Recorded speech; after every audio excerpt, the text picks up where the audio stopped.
दोस्तों, महात्मा बुद्ध कहते हैं कि मानव शरीर स्वस्थ का रहस्य है। इसलिए अतीत पर शोक मत करो, भविष्य की चिंता मत करो। बुद्धिमानी तो यही है कि आप ईमानदारी से अपने वर्तमान में जियो। लेकिन हम में से अधिकांश लोग वर्तमान में जीना नहीं जानते, क्योंकि वो जीना ही नहीं चाहते। उन्हें तो अपने कल की चिंता करनी है, आने वाली भविष्य की चिंता करनी है। और यदि आप वर्तमान में जीना चाहते हैं तो कोशिश करके देख लो, आपका मन और आपका शरीर पूरी तरह से स्वस्थ हो जाएगा। एक बार जब आप वर्तमान में जीने लगते हैं तो ना ही आपके अतीत के बीतने का कोई दुख होता है और ना ही आने वाले भविष्य की कोई चिंता रह जाती है, बल्कि वर्तमान में चलने वाली आपकी सांसें भी आपको वह सुख देगी जो आज से पहले आपने कभी भी महसूस तक नहीं की होगी। दोस्तों, आज की यह कहानी हमें कुछ ऐसा ज्ञान देने वाली है जिसे पूरा सुन लेने के बाद आप अपने भूतकाल और अपने भविष्य काल को कहीं पीछे छोड़कर वर्तमान में जीना सीख जाएंगे। तो यह कहानी शुरू होती है एक व्यक्ति से। वह व्यक्ति बहुत दुखी था, बहुत परेशान था। वह एक पहाड़ की चट्टान पर बैठकर रो रहा था, बिलख रहा था। तभी वहां से एक बुद्ध भिक्षु गुजर रहा था। उसे रोता देख वो भिक्षु उस व्यक्ति के पास गए और उसे कहने लगे, क्या तुम यहां से कूदकर अपनी जान लेने की सोच रहे हो? व्यक्ति कहता है, आपने बिल्कुल ठीक कहा, लेकिन आपको इससे क्या फर्क पड़ता है? मेरा जीवन है, मैं इसके साथ जो चाहूं वह करूं। तभी वो भिक्षु वह व्यक्ति से कहते हैं, तो अभी तक बैठकर रो क्यों रहे हो? तो अगर तुम्हें यह करना ही है तो यहां पर बैठकर रोने से क्या फायदा? इस बात को सुनकर वह व्यक्ति थोड़ा सा क्रोधित हो जाता है और उन भिक्षु से कहता है, देखिए महाराज, मैं यहाँ पर जो भी करने आया हूँ वो तो मैं करूँगा ही, लेकिन आपको इसमें दखल अंदाजी करने की कोई ज़रूरत नहीं। इतना कहते ही वो व्यक्ति फूट फूट कर रोने लगता है। तभी वह भिक्षु से कहते हैं, अच्छा ये बताओ, क्या तुम सब कुछ छोड़ आए हो? क्या फिर अपने साथ कुछ लाए हो? तभी वह व्यक्ति उन बौद्ध भिक्षु के इस सवाल का जवाब देते हुए कहता है, हे गुरुवर, मैं सब कुछ छोड़ आया हूँ। मेरे पास सब कुछ नहीं, ना मेरे पास खोने के लिए कुछ बचा है। तो फिर भला मैं जीकर क्या करूंगा? यह सुन वह भिक्षु उस व्यक्ति से कहते हैं, यदि ऐसा है तो तुम अपने सिर पर यह बोझ लेकर क्यों रो रहे हो? इस बात को सुनकर वह व्यक्ति थोड़ा सा आश्चर्यचकित हो जाता है और उन भिक्षु से कहता है गुरुवर, मैं कौन सा बोझ लेकर रो रहा हूं? मेरे हाथ खाली है और मेरे पास कुछ भी नहीं है। तभी वह भिक्षु कहते हैं, तुम्हारी सांसें भी ठीक से नहीं चल रही। तुम यहां पर आए तो हो इस दुनिया को छोड़ने, और फूट फूट कर रोए भी जा रहे हो। एक खाली इंसान कभी भी ऐसा नहीं करता। जो कंगाल हो चुका हो, जिसके पास और कुछ न बच्चा हो, वो भला क्यों रोएगा? वह सुन और भी क्रोधित हो जाता है और उन बौद्ध भिक्षु से कहता है, आपको इससे क्या मतलब? तभी वह भिक्षु उस व्यक्ति से कहते हैं, क्या तुमने कभी अपने अंदर की ओर झांकने की कोशिश की है? तुमने कितना बोझ उठाया हुआ है? तुम कितना कुछ बोझ लेकर अपने इन दोनों कंधों पर ढो रहे हो? इन सभी बोझों को कब तक ढोओगे? इन बोझों को यहीं पर उतार दो, पर थोड़ा सा हल्का हो जाओ। कब तक इन बोझों के तले दबे रहोगे? जैसे ही उसे व्यक्ति ने सारी बातें सुनी, वह तुरंत ही उनके चरणों में गिर पड़ा और उनसे हाथ जोड़कर कहने लगा, है गुरुवर, अभी तक मुझे कोई समझ नहीं पाया। यहां से कई लोग आए और गुजर गए, लेकिन किसी ने मुझे यह सब नहीं कहा। आपने तो मेरी मन की बात पढ़ ली। यहां तक मेरे घर वाले तक मुझे नहीं समझ पाए, लेकिन आपने एक बार में ही मुझे पूरी तरह से पढ़ लिया। आगे वह व्यक्ति उन भिक्षु से कहता है, क्या आप मेरी इस समस्या का समाधान कर सकते हैं? वह भिक्षु कहते हैं, कहाँ है समस्या? वह व्यक्ति कहता है कि मेरे घर पर है, आप मेरे साथ चलिए। वह भिक्षु उसे व्यक्ति से कहते हैं, नहीं, समस्या तुम्हारे घर पर नहीं है। वह व्यक्ति कहता है, नहीं नहीं गुरुवर, समस्या मेरे घर पर ही है। आप एक बार मेरे साथ चलकर तो देखिए। वह भिक्षु उस व्यक्ति को समझाते हुए कहते हैं, समस्या तुम्हारे घर पर नहीं बल्कि तुम्हारे भीतर है। क्या तुमने कभी अपने भीतर झांकने की कोशिश की है? सारी समस्याएं तुम्हारे भीतर हैं। जब तक तुम उनका समाधान नहीं करोगे, तब तक तुम्हें हर जगह हर समय केवल समस्या ही नजर आएंगे। और यदि समस्या घर पर है तो तुम इस पहाड़ की चोटी पर क्या कर रहे हो? तुम तो कह रहे थे कि तुमने पीछे सब कुछ छोड़ दिया है, अपना घर, अपना परिवार, अपने सगे संबंधी। और यदि तुमने ये सारी चीज छोड़ ही दी है तो तुम्हारी समस्या भी वहीं पर छूट गई। फिर तुम भला इतने परेशान क्यों हो? उन बौद्ध भिक्षु के मुख से ये सारी बातें सुनकर वह व्यक्ति कहता है गुरुवर, आप सही कहते हैं, मैं आपकी बातों को समझ पा रहा हूं। कमी तो मेरे अंदर है, मैं किसी काम का नहीं हूं। मैं जब भी कोई काम करने जाता हूं तो सब बिगाड़ देता हूं। मेरे हाथों सारे काम गड़बड़ हो जाते हैं। मैं आज तक कोई काम ढंग का नहीं किया, मेरी तो किस्मत ही खराब है। उसे व्यक्ति के मुख से ये सारी बातें सुनकर और भिक्षु मुस्कुराने लगे और उसे व्यक्ति से कहा, अच्छा तुम्हें लगता है कि तुम्हारी किस्मत खराब है, तो मुझे यह बताओ कि क्या खराबी है तुम्हारी किस्मत में। तभी वह व्यक्तियों से कहता है गुरुवर, मुझे व्यापार करना था और व्यापार करने के लिए धन चाहिए था, तो मैं अपने परिवार से थोड़ा सा धन लिया और इस धन से मैं अच्छा सा व्यापार खड़ा किया। लेकिन मेरा व्यापार ज्यादा समय तक नहीं चल सका। शुरू में मेरे परिवार वालों ने बहुत साथ दिया और तब तक सब कुछ अच्छा चल रहा था, लेकिन धीरे धीरे मेरे व्यापार में मुझे नुकसान होने लगा और यह सब देख मेरे परिवार वाले मुझसे नाराज हो गए और मुझसे दूर चले गए। मैं तो चाहता था कि मैं अच्छा व्यापार करूं, अच्छा धन कमाऊं, ताकि मैं अपने परिवार को संभाल सकूं, उन्हें वह हर सुख सुविधा दे सकूं जो वो चाहते हैं। मैं तो सब उन्हीं के लिए कर रहा था, लेकिन वो लोग मुझे समझ नहीं पाए और मुझे ही इसका जिम्मेदार ठहराते हैं। और मुझे भी यही लगता है कि मैं गलत किया, क्योंकि मेरा भी एक मित्र है और उसने भी मेरे साथ में ही व्यापार शुरू किया था, लेकिन उसका देखो, उसका व्यापार बहुत अच्छा चल रहा है। वह जब भी मेरे घर आता है तो अपने अच्छे व्यापार की बातें अवश्य बताता है। अब हमेशा ये कहता रहता है कि किस तरह से उसने अपने दम पर इस व्यापार को खड़ा किया है और उसे चलाने में भी वह सक्षम है। किस तरह से उसने जीत और मेहनत की और अपने व्यापार को उन ऊंचाइयों तक ले गया। ये सब सुन मेरे परिवार वाले भी मुझसे कहते हैं, देख वह तेरा मित्र है, वह अपने व्यापार को कहां से कहां ले गया और तूने तो हमारी जमा की हुई पूंजी भी गवा दी, हमारा नुकसान कर दिया। मेरे परिवार वाले मुझसे हमेशा यह कहते रहते हैं कि तेरे बस का कुछ नहीं। इन तानों को सुन सुनकर मैं बड़ा परेशान हो चुका था, इसलिए मैंने कर्ज लिए और नया व्यापार खड़ा किया, लेकिन वहां पर भी मुझे मुंह की खानी पड़ी और मेरा व्यापार पूरी तरह से चौपट हो गया। अब तो हालात यहां तक आ चुकी है कि मेरा घर भी अब गिरवी पड़ा हुआ है। अब आप ही बताइए मैं क्या करूं। तभी वह बहुत भिक्षु उसे व्यक्ति से कहते हैं, अच्छा तुम्हें यह पता है कि तुम्हारा मित्र तुम्हारे पास क्यों आता था? तभी वह व्यक्ति कहता है, हाँ मुझे अच्छी तरह से पता है।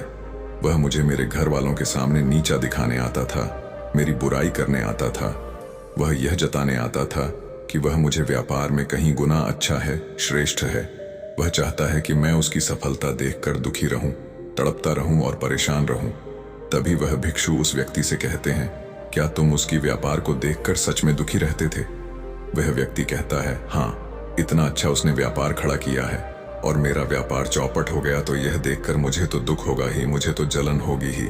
तभी वह व्यक्ति से कहते हैं, तुम्हें दुख किस बात का था, अपनी असफलता का या फिर अपनी दोस्त की सफलता का? तभी वह व्यक्ति उन बौद्ध भिक्षु से कहता है, अपने असफल होने पर मुझे इतना पछतावा नहीं था, लेकिन वह इतना सफल हो चुका था। मेरे मन में ईर्ष्या होती थी, जलन की भावना उत्पन्न होती थी और मैं यह देख देख दुखी रहता था, पछताते रहता था, तड़पता रहता था। तभी वह भिक्षु उस व्यक्ति से कहते हैं, इसका अर्थ ये हुआ, यदि तुम्हारा मित्र भी असफल हो जाए तो तुम्हें खुशी होगी? तो वह व्यक्ति कहता है, हाँ, मुझे बड़ी खुशी होगी अगर वह असफल हो जाए, उसका व्यापार चौपट हो जाए। यह सुन बौद्ध भिक्षु फिर से एक बार मुस्कुराने लगे और उसे व्यक्ति से कहते हैं, इसका अर्थ तो यही हुआ कि तुम्हारी खुशी तुम्हारे मित्र पर निर्भर करती है। यदि वह चाहे तो तुम्हें खुश कर दे और यदि वह चाहे तो तुम्हें दुखी कर दे, क्योंकि तुम खुद से ना तो खुश हो सकते हो और ना ही दुखी। तुम तो अपने मित्र के गुलाम बनकर रह चुके हो और अगर यही बात है तो तुम्हारी समस्या का कोई समाधान नहीं है, क्योंकि तुम्हारी खुशियों और तुम्हारी तकलीफें, दुख, यह सब दूसरों के व्यवहार पर निर्भर करती हैं। तुम्हारे कर्मों से तो तुम्हारा कुछ हुआ नहीं ना, तो तुम अपने कर्मों से खुश हो सके और ना ही दुखी। तुम्हारी समस्या का मैं कोई समाधान नहीं कर सकता। तभी वह व्यक्ति उन भिक्षु से कहता है गुरुवर, ऐसा मत कहिए, मुझे आपसे बहुत आशा है, क्योंकि आप ही वो है जिसने मेरे अंदर की तकलीफों को पढ़ा है, उसे जाना है, उसे समझा है। आपसे मैं विनती करता हूं कि मेरी इस समस्या का समाधान मुझे बताइए। तभी वह भिक्षु उसे व्यक्ति से कहते हैं, जब हम दूसरों से आशा बांध लेते हैं तब हम दूसरों पर पूरी तरह से निर्भर हो जाते हैं। अगर मैं तुम्हें कोई भी रास्ता ना बताऊं, मैं तुम्हें तुम्हारी समस्या का समाधान ना दूं, तो तुम इसी तरह से दुखी रहोगे, रोते रहोगे। और अगर मैं तुम्हें कोई रास्ता बता दूं, मैं तुम्हें कोई समाधान बता ही दूं, तो हो सकता है कि तुम्हें कुछ मिल जाए। लेकिन एक बात याद रखना कि जो तुम्हारा मित्र तुम्हारे घर पर आता है, यह तुम्हें बताने के लिए कि किस तरह से उसने व्यापार में वृद्धि की, किस तरह से उसने कड़ी मेहनत की, जो तुम्हें दुखी करने आता है। लेकिन वो बात तो सच्ची ही कह रहा है कि किस तरह से उसने अपने जीवन में बस संघर्ष किया और उसे मुकाम तक पहुंचा है। तो उसने अपने अनुभव की ही बात तुम्हें बताई। अब चाहे तो तुम उस अनुभव का इस्तेमाल कर सकते हो, या फिर उसे अनुभव को तुम व्यर्थ ही जाने दे सकते हो और अपने मन में ईर्ष्या जैसे भाव उत्पन्न कर सकते हो। समझदारी तो इसी में है कि जब वो तुम्हें अपने अनुभव के बारे में बता रहा है कि किस तरह से उसने संघर्ष किया है अपने जीवन में, अपने व्यापार को उसे ऊंचाइयों तक पहुंचाने के लिए, तो तुम अपनी बुद्धि का इस्तेमाल करो और उसके अनुभव के ज्ञान का इस्तेमाल करो। तुम्हें तो खुश होना चाहिए कि तुम्हें जो अनुभव चाहिए था वह तुम्हें बिना मांगे तुम्हारे मित्र से मिल रहा है, और इस पर तो तुम्हें अपने मित्र का आभार व्यक्त करना चाहिए, क्योंकि घर बैठे बैठे तुम्हें वह अनुभव प्राप्त हो रहा है जो तुम अपने जीवन से प्राप्त नहीं कर सके। इसलिए आगे बढ़ो, संघर्ष करो, उसे अनुभव का इस्तेमाल करो और हार मत मानो, क्योंकि समय की एक खूबी है, वह चाहे कैसा भी हो वह बदल जरूर जाता है। इसलिए समय चाहे जैसा भी हो, अच्छा या बुरा, दोनों का गुजरना आते हैं। लेकिन समझने वाली बात यह है कि इन दोनों वक्त को देखने के लिए तुम्हारा जीवित रहना आवश्यक है। तुम्हारा अच्छा वक्त शुरू होगा, तुम अपने संघर्ष से अपने व्यापार को खड़ा करोगे और अपने व्यापार को उन ऊंचाइयों तक ले जाओगे। तब वही तुम्हारे मित्र अपनी सफलताओं की नहीं बल्कि असफलताओं की गाथा गाएंगे, ताकि तुम उन्हीं की तरह कोई गलत निर्णय लो और तुम उन्हीं की तरह बर्बाद हो जाओ। तो यहाँ पर तुम्हें अपनी बुद्धि का इस्तेमाल करना होगा। तुम्हें उनकी बातों पर ध्यान ना दे करके बल्कि अपनी बुद्धि का प्रयोग करना होगा, क्योंकि उस समय वह तुम्हें सुखी नहीं बल्कि दुखी करने आएंगे, क्योंकि उसे भी तुम्हें दुखी देखकर उतना ही मजा आएगा जितना कि तुम्हें उसे दुखी देखकर आएगा। यह सुन वह व्यक्ति उन बौद्ध भिक्षु से कहता है गुरुवर, आप बिल्कुल ठीक कह रहे हो। मेरे जीवन को मैं नहीं चला रहा बल्कि मेरे सगे संबंधी और मित्र चला रहे हैं, जो मेरे जीवन में सुख और दुख भरे जा रहे हैं। लेकिन मेरा यहाँ पर एक प्रश्न है। जब मैं व्यापार खड़ा किया था तो मेरा उद्देश्य यही था कि मैं अपने परिवार को सुखी रख सकूं, उन्हें वह सुख सुविधा दे सकूं। तो क्या अपने परिवार के लिए सोचना गलत है? मैं तो अपने परिवार के लिए ही सब कुछ कर रहा था, लेकिन व्यापार में नुकसान होने के बाद वह परिवार भी मुझे छोड़ गया। इस पर भिक्षु मुस्कुराने लगे। तभी वह व्यक्ति कहता है, अब इसमें मुस्कुराने वाली बात क्या है? क्या मैं कोई गलत प्रश्न पूछ लिया? तभी वह भिक्षु कहते हैं, नहीं, हर व्यक्ति यह चाहता है कि कोई उसकी गलती पर उसे सांत्वना दे, और तुम भी वही चाहते हो। हर कोई यही चाहता है कि जब वो कुछ करें तो उनकी प्रशंसा की जाए, और जब हमें प्रशंसा नहीं मिलती तो हमें भीतर भीतर बड़ा दुख होता है। हमारे मन को एक ठेस पहुंचती है, और तब हमारे मन में यह भाव उत्पन्न होने लगता है कि इस दुनिया में सभी मतलबी हैं, सभी अपने मतलब के लिए जीते हैं, सभी अपने मतलब के लिए काम करते हैं, और सभी हमारे साथ अपने मतलब के लिए ही रहते हैं। लेकिन अगर तुम किसी को अपना परिवार मानते भी हो और अपने परिवार के लिए कुछ करना चाहते हो, तो फिर तुम्हें ऐसा क्यों लगता है कि तुम दूसरों के लिए कर रहे हो? तुम तो अपने लिए ही कर रहे हो ना। अगर तुम्हें लगा कि तुम दूसरों के लिए कर रहे हो तो तुम जीवन भर दुखी ही रहोगे, और जब तुम्हें लगेगा कि तुम अपने लिए कर रहे हो तब तुम्हें एक अजीब खुशी प्राप्त होगी और तुम हमेशा खुश रहोगे। और जब तुम अपने कार्यों को बेहतर से और बेहतरीन करने में लगे रहोगे तो तुम्हें किसी की शांतवाना की कोई जरूरत नहीं पड़ेगी। तभी वह व्यक्ति उन बौद्ध भिक्षु से कहता है गुरुवर, मुझे आपकी बात समझ में आ गई। अब तक मेरी किस्मत दूसरों के हाथों में थी, वह उसमें जैसे रंग चाहे सुख के या दुख के भर दिया करते थे। लेकिन अब से मैं अपनी किस्मत अपने हाथ में रखूंगा, और फिर चाहे यह अच्छी हो या खराब, मैं हार नहीं मानूंगा। आखिर में व्यक्तियों से कहता है गुरुवर, आपकी सारी बातें तो मैं समझ गया, लेकिन क्या आप मुझे कुछ दे सकते हैं जो मेरे जीवन के सबसे बुरे वक्त में मेरा साथ दे सके, मेरा साथ निभा सके।